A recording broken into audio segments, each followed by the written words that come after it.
सबैलाई नमस्कार। म प्रदीप खतिवडा। सदाझै आज मिति 2078 साल जेठ 29 गते शनिबार नयाँ भिडियोका साथ उपस्थित भएको छु। आशा गर्छु यहाँहरू शारीरिक, मानसिक र भावनात्मक रूपमा स्थिर, सशक्त भएर आफ्नो कर्तव्य पथमा अगाडि बढ्नु भएको छ। आफ्नो अध्ययनलाई निरन्तरताका साथ अगाडि बढाउनु भएको छ। पढाइका सम्पूर्ण अवरोधहरूलाई हटाएर आफ्ना लक्ष्यप्रति केन्द्रित हुनुहुन्छ। लकडाउनको यस अवधिमा पनि घरमा बसेर अध्ययनलाई निरन्तरता दिनुभएको छ। सम्भवतः अब बिस्तारै लकडाउनहरू पनि खुल्छ, जीवनशैली नियमित रूपमा फर्किन्छ, यहाँहरूको जीवन पनि नियमित गतिमा चल्न थाल्छ र परीक्षाले गति लिन थाल्छ।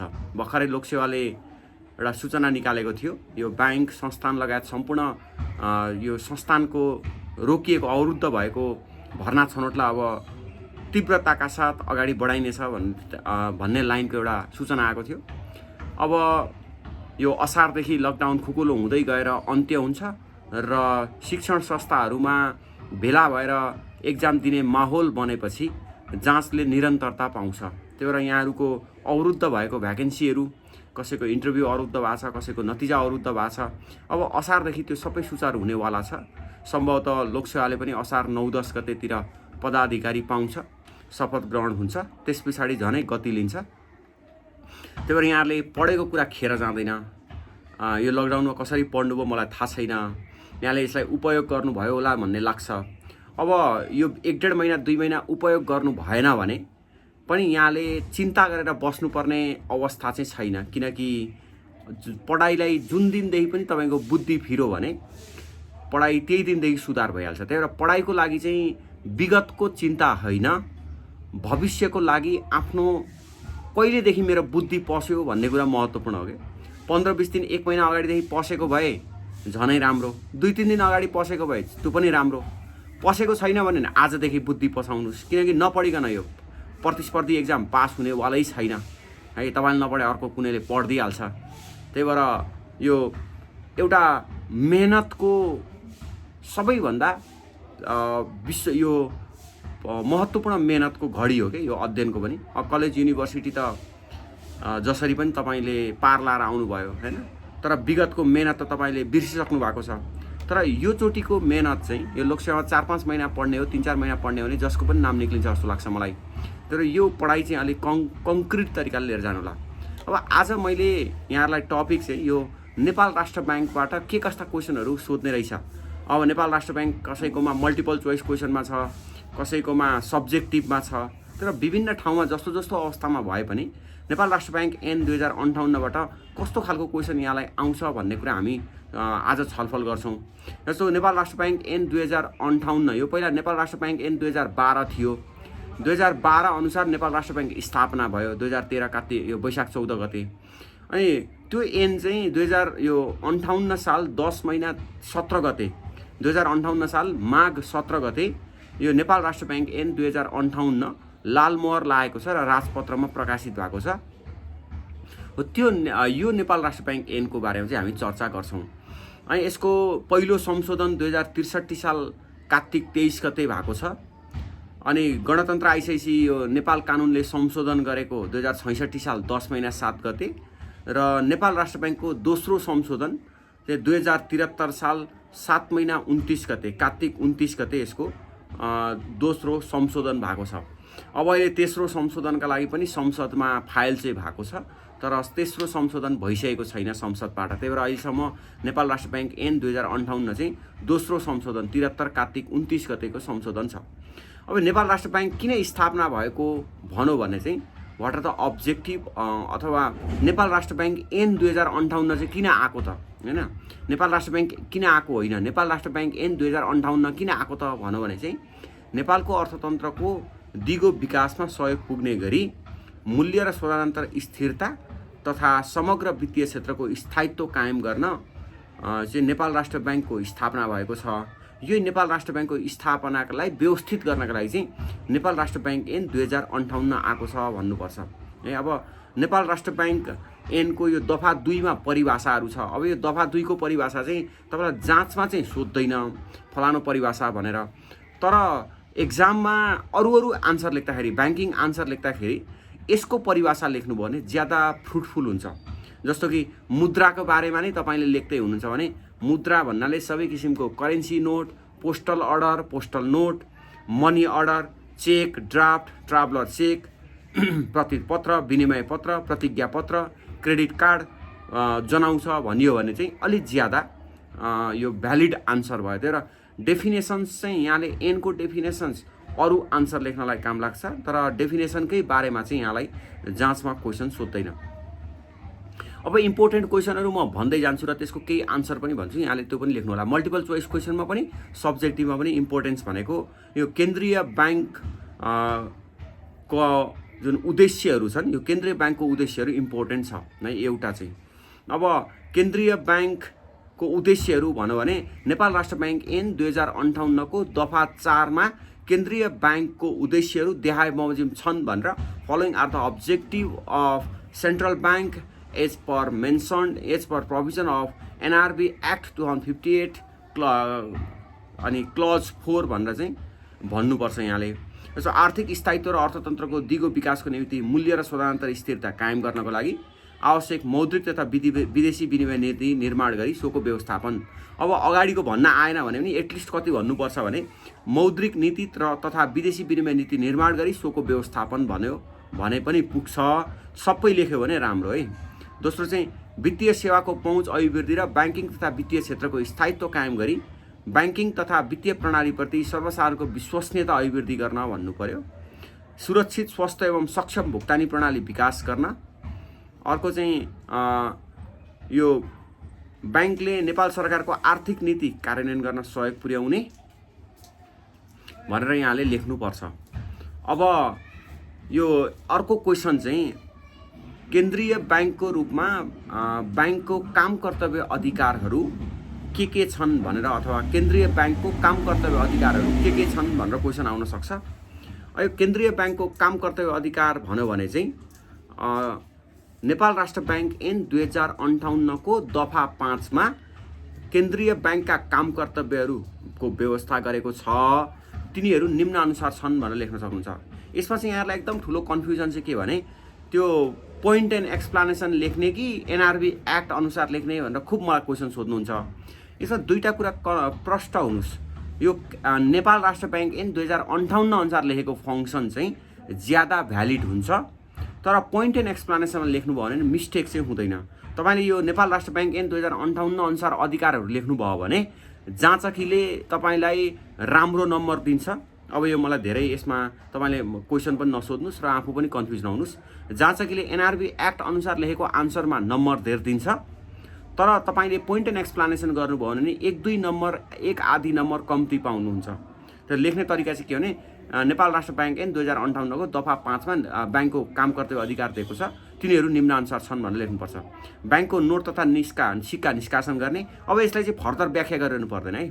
ब्याङ्कको नोट तथा सिक्का निष्कासन गर्ने, मूल्य स्थिरता कायम गर्न आवश्यक मौद्रिक नीति तर्जुमा गर्ने र सो नीतिको कार्यान्वयन गर्ने गराउने, विदेशी विनिमय नीति निर्माण गर्ने र सो नीतिको कार्यान्वयन गर्ने गराउने, विदेशी विनिमय दर पद्धति निर्धारण गर्ने, विदेशी विनिमय सञ्चितिको व्यवस्थापन र सञ्चालन गर्ने, वाणिज्य ब्याङ्क तथा वित्तीय संस्थालाई ब्याङ्किङ तथा वित्तीय कारोबार गर्न इजाजत पत्र जारी गर्ने, त्यस्तो कारोबारको सम्बन्धमा आवश्यक नियमन, निरीक्षण, सुपरिवेक्षण तथा अनुगमन गर्ने, नेपाल सरकारको ब्याङ्कर, सल्लाहकार तथा वित्तीय एजेन्टको रूपमा काम गर्ने, वाणिज्य ब्याङ्क तथा वित्तीय संस्थाको ब्याङ्क तथा अन्तिम ऋणदाताको रूपमा कार्य गर्ने, भुक्तानी, फर्चोट तथा हिसाब मिलान पद्धतिको स्थापना तथा प्रवर्धन गरी सो कार्यलाई नियमित गर्ने, तरलता व्यवस्थापनको निमित्त आवश्यक उपकरणको माध्यमबाट खुल्ला बजार कारोबार सञ्चालन गर्ने, अनि ब्याङ्कले उद्देश्य प्राप्तिका लागि अन्य विभिन्न कार्यहरू गर्ने गराउने अनि भनेर चाहिँ यसरी तपाईँले लेख्नुपर्छ। अब अर्को क्वेसन यहाँलाई आउन सक्ने चाहिँ यो मल्टिपल चोइस क्वेसनमा चाहिँ नेपाल सरकार र ब्याङ्कको सम्बन्ध कुन मन्त्रालय मार्फत राखिन्छ भनेर आउन सक्छ। अर्थ मन्त्रालय मार्फत राखिन्छ।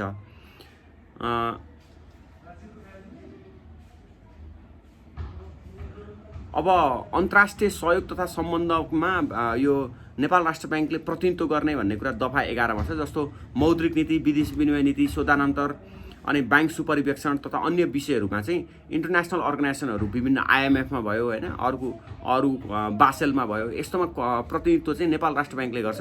त्यो चाहिँ दफा 11 मा व्यवस्था छ है, त्यो अर्को इम्पोर्टेन्ट छ। अर्को महत्त्वपूर्ण भनेको नेपाल राष्ट्र ब्याङ्कको सञ्चालक समितिको गठन र यसको काम कर्तव्य अधिकार। यो NRB एक्टबाट तपाईँलाई क्वेसन आउँछ भने यो क्वेसन मोस्ट इम्पोर्टेन्ट छ है, यो सब्जेक्टिभ आन्सरका लागि। अब अब्जेक्टिभका लागि त सञ्चालक समितिमा कतिजना सदस्य रहने व्यवस्था छ, सञ्चालक समितिको अध्यक्ष को हुन्छ, गभर्नर हुन्छ होइन, हो यस्तो खालको तपाईँलाई MCQ मा आउन सक्छ। सञ्चालक समितिको गठन आयो भने यसरी लेख्नुपर्छ, नेपाल राष्ट्र ब्याङ्क ऐन 2058 को दफा 14 मा सञ्चालक समितिको गठनको व्यवस्था गरेको छ। उक्त समितिमा गभर्नरको अध्यक्षतामा अर्थ मन्त्रालयको सचिव, 2 जना डेप्युटी गभर्नर, आर्थिक मौद्रिक क्षेत्रमा नेपाल सरकारले नियुक्ति गरेको 3 जना सञ्चालक गरी 7 जना सदस्य रहने व्यवस्था छ भन्नु पर्यो। गभर्नर 1, सचिव 2, अर्थ मन्त्रालयको सचिव 2, डेप्युटी गभर्नर 2, 4 भयो। अनि नेपाल सरकारले नियुक्ति गरेको 3 जना गरेर 7 जना चाहिँ यो सञ्चालक समितिको गठन, 7 जना सदस्य रहने सञ्चालक समितिको गठन गर्ने व्यवस्था छ। अब दफा 15 मा गभर्नरको नियुक्ति सम्बन्धी व्यवस्था छ। गभर्नरको नियुक्ति गर्नका लागि चाहिँ नेपाल सरकार मन्त्री परिषदले गभर्नरको नियुक्ति गर्न अर्थमन्त्रीको अध्यक्षतामा पूर्व गभर्नरहरूबाट 1 जना अनि आर्थिक मौद्रिक क्षेत्रको विज्ञ, नेपाल सरकारले तोकेको विज्ञ 1 जना गरी 3 सदस्य हुन्छ। यस्तो 3 सदस्यले दफा 15 अनुसार गभर्नरको लागि सिफारिस गर्छ। सिफारिस गर्दा डेप्युटी गभर्नर मध्ये 1 जना अनिवार्य हुनुपर्छ र अरू 2 जना गरेर 3 जनाको नाम सिफारिस गर्छ र नेपाल सरकार मन्त्री परिषदले दफा 15 बमोजिम, दफा 15 4 बमोजिम यो 3 जना नामहरू मध्ये अहिलेको सिफारिस समितिले सिफारिस गरेको नामहरू मध्ये गभर्नर 1 जनालाई गभर्नर नियुक्ति गर्छ भनेर दफा 15 गभर्नर नियुक्तिसँग सम्बन्धित छ। दफा 16 मा डेप्युटी गभर्नर, यो नेपाल सरकार मन्त्री परिषदले गभर्नरको सिफारिसमा डेप्युटी गभर्नर नियुक्ति गर्छ। सिफारिस चाहिँ गभर्नरले गर्छ, नियुक्ति चाहिँ मन्त्री परिषदले गर्छ। यस्तो MCQ मा आउन सक्छ यो। डेप्युटी गभर्नर चाहिँ ब्याङ्कका विशिष्ट श्रेणीका अधिकृतहरू मध्येबाट कार्यक्षमताको आधारमा रिक्त पदमा दोब्बर सङ्ख्यामा नाममा सिफारिस गर्नु पर्यो। अब कार्यक्षमताको आधारमा भनेको छ, त्यही भएर वरिष्ठता नहुन पनि सक्छ कोही बेला। यो चाहिँ सरकारले खेल्ने ठाउँ पनि हो। सरकारले जसलाई मन लाग्यो त्यसैलाई बनाउन सक्ने अवस्था चाहिँ कार्यक्षमताको आधारमा भएको हुनाले हो। ज्येष्ठताको आधारमा होइन, कार्यक्षमता भएपछि त यो जुनियरलाई पनि बनाउन सक्ने भयो डेप्युटी गभर्नर है। अब ब्याङ्कको डेप्युटी गभर्नर नियुक्ति भइसकेपछि ब्याङ्कको एक्जिक्युटिभ डाइरेक्टरबाट स्वतः यो चाहिँ सेवानिवृत्त हुन्छ। अब यो सञ्चालक समितिको काम कर्तव्य अधिकार अर्को जाँचमा आउन सक्ने हो, तर MCQ का लागि चाहिँ यो परिच्छेद 3 पनि राम्रोसँग पढ्नु होला है। परिच्छेद 3 मा जुन सञ्चालक समितिको योग्यता, सञ्चालकको नियुक्ति प्रक्रिया यस्तो खालको व्यवस्था छ, त्यसलाई राम्रोसँग पढ्नु होला। अब सञ्चालक समितिको काम कर्तव्य अधिकार चाहिँ दफा 29 मा छ। त्यसलाई यसरी लेख्नुपर्छ, नेपाल राष्ट्र ब्याङ्क ऐन 2058 को दफा 29 मा सञ्चालक समितिको काम कर्तव्य अधिकार सम्बन्धी व्यवस्था गरेको छ। तिनीहरू देहाय बमोजिम छन् भनेर मौद्रिक तथा विदेशी विनिमय नीति निर्माण गर्ने, ब्याङ्कको नोट सिक्काको दर सम्बन्धी नीति तर्जुमा गर्ने, वाणिज्य ब्याङ्क तथा वित्तीय संस्थाको निरीक्षण र सुपरिवेक्षण गर्ने गराउने र त्यस सम्बन्धी आवश्यक नीति निर्माण गर्ने, ब्याङ्कको नियम तथा विनियम स्वीकृत गर्ने, ब्याङ्कको सञ्चालक र व्यवस्थापनमा लागू हुने गरी नीति निर्माण गर्ने, ब्याङ्कका कर्मचारीहरूको नियुक्ति, बढुवा, सरुवा, बर्खास्ती सम्बन्धी नीति तयार पार्ने, ब्याङ्कको लागि वार्षिक कार्यक्रम र वार्षिक बजेट तथा वार्षिक लेखा परीक्षणको हिसाब स्वीकृत गर्ने, ब्याङ्कको काम कारबाहीको बारेमा वार्षिक प्रतिवेदन स्वीकृत गर्ने, वाणिज्य ब्याङ्क तथा वित्तीय संस्थालाई इजाजत दिने र रद्द गर्ने सम्बन्धी नीति निर्माण गर्ने, ब्याङ्कले नेपाल सरकारलाई प्रदान गर्ने कर्जाको सीमा स्वीकृत गर्ने, ब्याङ्कले वाणिज्य ब्याङ्क तथा वित्तीय संस्थाले दिने कर्जा र पुनर्कर्जाको रकम, सीमा तथा शर्तहरू निर्धारण गर्ने, अन्तर्राष्ट्रिय संस्थामा ब्याङ्कको सदस्यता सम्बन्धी निर्णय गर्ने, ब्याङ्कको वित्तीय स्रोत परिचालन तथा लगानी नीति निर्माण गर्ने, अनि SN को संशोधन गर्नुपर्नेमा भएमा नेपाल सरकारलाई कारणसहित प्रस्ताव पेश गर्ने भनेको छ। यी अधिकारहरू चाहिँ सञ्चालक समितिका। अब गभर्नरको काम कर्तव्य अधिकार पनि जाँचमा इम्पोर्टेन्ट छ।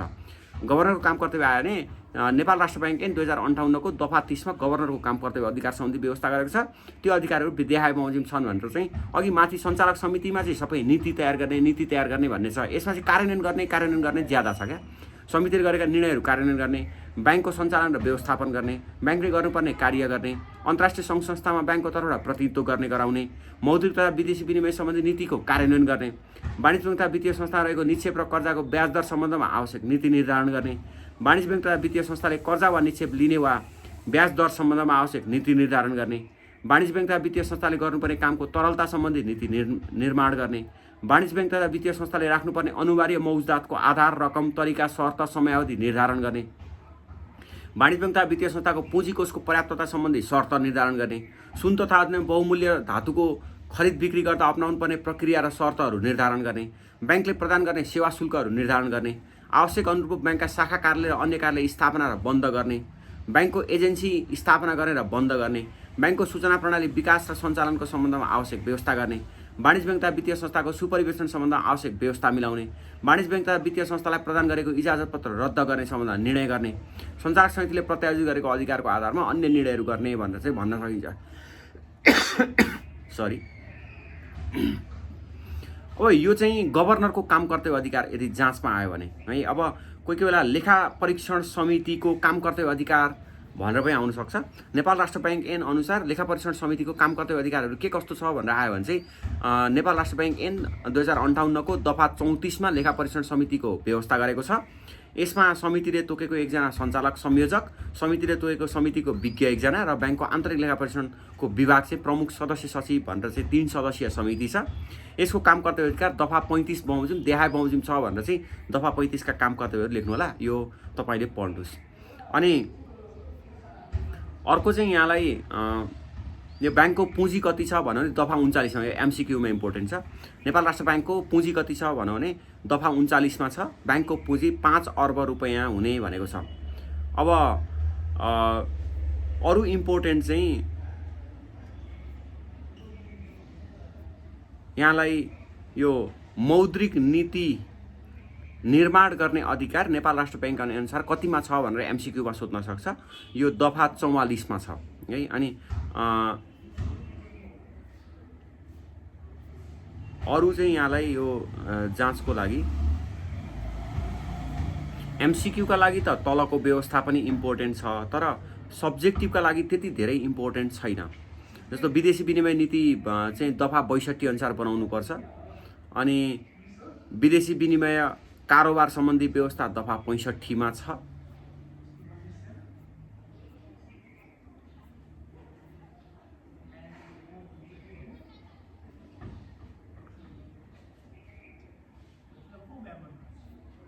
अब अरु यो सब्जेक्टिभमा तलबाट आउन सक्ने त्यस्तो खालको क्वेशन देखिँदैन।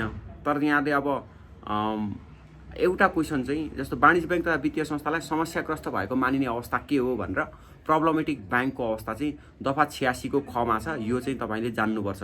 दफा 86 को ख मा एकचोटि पढ्नु होला है। निक्षेपकर्ता शेयरधनी साहु वा सर्वसाधारणको हित विपरीत हुने कार्य गरेको देखिएमा, आफूले पूरा गर्नुपर्ने वित्तीय दायित्व पूरा नगरेमा, दामासाईमा परेका वा पर्न लागेका उल्लेखनीय रूपमा आर्थिक कठिनाइ भोगिरहेकामा, यो तपाईले पढ्नुस् है। यसको दफा तपाईले यो चाहिँ एउटा क्वेशन जान्नुपर्छ। अनि समस्याग्रस्त वाणिज्य बैंक वा वित्तीय संस्थालाई बैंकले नेपाल राष्ट्र बैंकले के कस्तो कारबाही गर्न सक्छ भनेर पनि आउन सक्छ। यो चाहिँ दफा 86 को ग मा छ। यो किताबमा भन्दा पनि एन चाहिँ वेबसाइटबाटै डाउनलोड गरेर पढ्नुस् है। किताबमा पुरानो एन पनि राखेको हुन सक्छ, त्यसमा भर नपर्नु होला। यो दफा 86 यहाँलाई इम्पोर्टेन्ट भयो। यसको आन्सर तपाईले एनबाट नै पत्ता लगाउनु होला। एनबाट हेरेर अनि त्यसको आन्सरलाई लेखेर पढ्नु होला। यो एउटा आउन सक्ने क्वेशन भयो सब्जेक्टिभका लागि। अब्जेक्टिभको त दफा अनि यसको केही सानसाना व्यवस्थाहरू हुन्छ कि, जस्तो कतिजना सदस्य, कस्तो खालको व्यवस्था, यस्तो खालको चाहिँ त्यो जुन मल्टिपल चोइसमा सजिलै भन्न सकिन्छ, त्यस्ता खालका क्वेशनहरू चाहिँ आउन सक्छ। अब नेपाल राष्ट्र बैंक ऐन 2058 ले के कस्ता दण्ड तथा सजायहरूको व्यवस्था गरेको छ भने दफा 95 मा चाहिँ विभिन्न यो ऐन बमोजिम कसुरको व्यवस्था गरेको छ। के काम गरौ भने चाहिँ कसुर हुने भनेर। अनि दफा 96 मा चाहिँ दण्ड सजायको व्यवस्था गरेको छ। त्यही भएर त्यो दफा 95 र 96 पनि एकचोटि यहाँले पढ्नुस्। अनि बैंकको नियम, नेपाल राष्ट्र बैंकको नियम उल्लङ्घन गरेमा वाणिज्य बैंकहरूलाई के कस्तो सजाय हुन्छ भन्ने क्वेशन पनि आउन सक्छ है। यो दफा 100 मा छ। जस्तो सचेत गराउने र लिखित चेतावनी दिने, सुधारात्मक कदम चाल्नका लागि सञ्चालक समितिलाई कबुलियतनामा गराउन सक्ने, बारम्बार हुने उल्लङ्घन अन्त्य गर्न, त्यसबाट अलग रहन र सुधारात्मक कदम चाल्नका लागि लिखित आदेश जारी गर्न सक्ने, बैंकले दिने सेवा निलम्बन वा अन्तर गर्न सक्ने, वाणिज्य बैंक तथा वित्तीय संस्थाले स्वीकार गर्न सक्ने निक्षेप तथा दिन सक्ने कर्जामा प्रतिबन्ध लगाउन सक्ने, अनि वाणिज्य बैंक तथा वित्तीय संस्थाको कारोबारमा आंशिक वा पूर्ण प्रतिबन्ध लगाउन सक्ने, अनि वाणिज्य बैंक तथा वित्तीय संस्थाको इजाजत पत्र निलम्बन वा रद्द गर्न सक्ने भनेको छ। अब यो व्यवस्था चाहिँ 100 मा छ, दफा 100 मा छ, यो यहाँलाई आउन सक्ने हो है। त्यसै गरी अर्को चाहिँ सचेत वा नसेत दिने, निलम्बनमा राख्ने, सञ्चालक समिति पदाधिकारीहरूले काम बिगार्यो भने चाहिँ के सजाय दिन सकिन्छ भन्नेमा चाहिँ सचेत गराउने वा नसिहत दिने, निलम्बनमा राख्ने, 5 लाख रुपियाँसम्म नगद जरिमाना गर्न सक्ने, तलब भत्ता लगायत सम्पूर्ण सुविधाहरू दिन बन्द गर्न सक्ने, सञ्चालकलाई सञ्चालक पदबाट हटाउन वा पदाधिकारी वा कर्मचारीलाई सेवाबाट अवकाश दिनका लागि वाणिज्य बैंक तथा वित्तीय संस्थाको सञ्चालक समितिले सिफारिस गर्ने भनेर चाहिँ यसरी पदाधिकारीले गल्ती गर्यो भने यस्तो खालको सजाय दिन सक्छ। अब आर्थिक जरिमाना र सजाय के को आधारमा गर्ने भन्दाखेरि कसुरको प्रकृति अनुसार जरिमाना र कसुरको संक्षिप्त ब्यौरा भनेर दफा 101 मा छ। यो दफा 100 यहाँले अलि ध्यान दिएर पढ्नु है, त्यसको नोट बनाएर पढ्नु होला। यति नै हो यो नेपाल राष्ट्र बैंक ऐन 2058 बाट आउन सक्ने यहाँहरूलाई क्वेसन। अब दफा 110 को क्वेसन पनि एकचोटि आउन सक्छ है। तपाईलाई म यसको क्वेसन भनिदिन्छु। नेपाल राष्ट्र बैंक ऐन 2058 मा नेपाल राष्ट्र बैंकले बनाउने नियम र विनियमहरूको अधिकार के कस्तो छ भनेर आउन सक्छ। यसको आन्सर चाहिँ नेपाल राष्ट्र बैंक ऐन 2058 को दफा 110 मा ऐनको उद्देश्य पूरा कार्यान्वयन गर्नका लागि नेपाल राष्ट्र बैंकले नेपाल सरकारको स्वीकृतिले देहाय बमोजिमको नियम बनाउन सक्छ भनेर विदेशी विनिमय, जलेको च्यातिएको झुत्रा नोटहरूको सम्बन्धी सट्टा भर्ना, नेपाल सरकार र बैंक बीच हुने व्यापारिक कारोबार अनि अन्य भनेर चाहिँ यस्ता खालका विदेशी विनिमय बनाउन सक्छ भने। अर्को छ यसमा यो विभिन्न जस्तो यही दफामा दफा 2 मा छ यो कर्जा सूचना, भुक्तानी र हिसाब मिलान, फरफाराक, बैंकले जारी गर्ने इजाजत पत्र सम्बन्धी यस्तो निर्देशिकाहरू अथवा नियमहरू बनाउन सक्ने व्यवस्था छ नेपाल राष्ट्र बैंकमा। अब यो दफा 108 मा शपथ ग्रहण सम्बन्धी व्यवस्था छ। यो चाहिँ MCQ मा अलि ज्यादा इम्पोर्टेन्ट छ। जस्तो आफ्नो ओहदाको काम सुरु गर्नुभन्दा अगाडि गभर्नर तथा सञ्चालकले सर्वोच्च अदालतको प्रधान न्यायाधीश वा निजले तोकेको न्यायाधीश समक्ष र डेप्युटी गभर्नरले गभर्नर समक्ष पदको गोपनीयता तथा शपथ लिनुपर्ने छ भनेको छ। यो चाहिँ शपथ कसलाई लिने भन्ने क्वेसन आउन सक्छ MCQ मा। जस्तो गभर्नरले को समक्ष शपथ लिने भन्दाखेरि प्रधान न्यायाधीश वा निजले तोकेको न्यायाधीश समक्ष भन्नु पर्यो। अनि सञ्चालक समितिले को समक्ष लिने भन्दा सर्वोच्च अदालतको प्रधान न्यायाधीश वा निजले तोकेको न्यायाधीश भन्नु पर्यो कि यसरी तपाईले लेख्नु पर्यो। दफा 110 को उपदफा 2 मा जुन त्यो नियमावलीहरू बनाउने व्यवस्था छ त्यसलाई चाहिँ कपीमा लेख्नुस् र 20-22 वटा नियमावलीहरू बनाउने व्यवस्था छ त्यसलाई तपाईले कण्ठ गर्नुपर्छ। र यति नै हो जाँचमा आउने यहाँलाई नेपाल राष्ट्र बैंक ऐन 2058 बाट। यो इम्पोर्टेन्ट छ। नेपाल बैंक, राष्ट्रिय वाणिज्य बैंक, नेपाल राष्ट्र बैंक, कृषि विकास बैंक जुनसुकै बैंकमा प्रतिस्पर्धा गर्दा पनि यो ऐन कण्ठ बनाउनुपर्छ।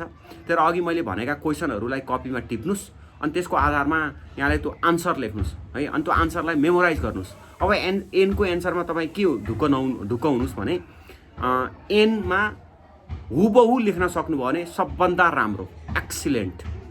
हुबहु लेख्न सक्नु भएन भने गुड। तर ऐनै संशोधन गरेर तपाईँ सांसद हुन खोज्नुभयो भने चाहिँ ब्याड। यो चाहिँ 0 नम्बर पाउनुहुन्छ। त्यही भएर ऐन सांसदले बनाउने हो, संसदले सङ्घीय संसदले बनाउने हो। सङ्घीय संसदले बनाएको ऐन तपाईँ हामी जस्ता फुस्राहरूले यो संशोधन गर्ने अधिकार छैन। त्यही भएर जाँचमा ऐन संशोधनतिर लाग्ने होइन, ऐन कण्ठ गरेर लेख्नतिर लाग्ने। ठ्याक्कै लेख्न सक्नुभयो एक्सिलेन्ट, ठ्याक्कै लेख्न सक्नु भएन गुड। अब त्योभन्दा जति पछाडि जति नराम्रो लेख्नुहुन्छ त्यति ब्याड। त्यही भएर ऐनमा तपाईँ ढुकाउनुस्।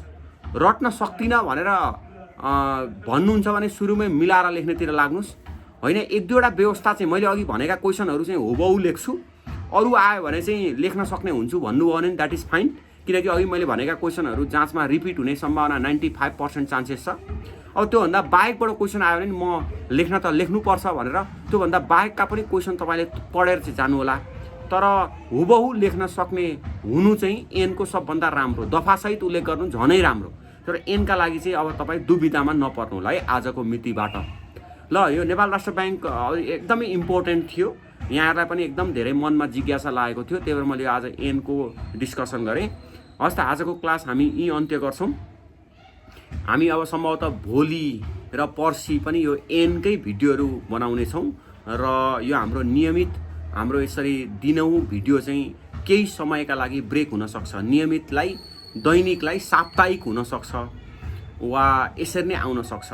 त्यही भएर तपाईँले म अब भोलि पनि सायद अरू एनकै बारेमा छलफल गर्छु। सबै ब्याङ्कमा इम्पोर्टेन्ट छ यो, यसरी नै जानु होला। र एन पढ्दाखेरि चाहिँ क्वेसन एन्सर फर्मेटमा कपीमा नोट तयार गर्नुहोस् अनि पढ्नुहोस् कि, त्यो भयो भने चाहिँ तपाईँलाई त्यो दिमागमा बस्छ र जाँचमा पनि त्यो क्वेसन एन्सर आउने नै हो।